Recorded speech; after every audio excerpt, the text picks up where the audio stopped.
My God, it is a nice cool. Ain't cool, but that shit is cold. And I was trying to be sexy for my honey, right? Let me tell y'all something. It is motherfucking cold out here.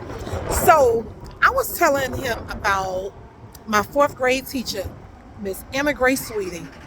Well, I will never forget. I used to daydream. I used to always daydream. And I remember she told me to stop daydreaming. And I also remember her telling me that I will never be nothing. Can you imagine a teacher telling just a kid to stop daydreaming and that you'll never be nothing? She said that to me. And I just got into a whole rage about that. You told a kid that they'll never be nothing. The fucking audacity. Now I gotta go home and have a whole conversation with my babies when they get home about if a teacher ever, I better be the first person you call immediately. Walk out the classroom and call me. And I'm kind of was like, for a second ago I was kind of upset, but now as I think about it, I wish that Miss Anna Grace Sweeney was alive, because I'll tell her, Miss Anna Grace Sweeney, I make what you made in a year. I make that in probably a month or maybe, and not to be bozy. Well, you know what? I'm lying. I won't do it to be bozy, because how dare you tell a child you will never be nothing? This teacher said this to me. And I never told my grandmother. I don't know if my grandmother probably would have did anything, because my grandmother ain't really like me. Not when it came to that, because remember in the community, you had the community. And so if like the community also helped raise you, right? So it's different in our time, because I ain't gonna ever tell my kids that.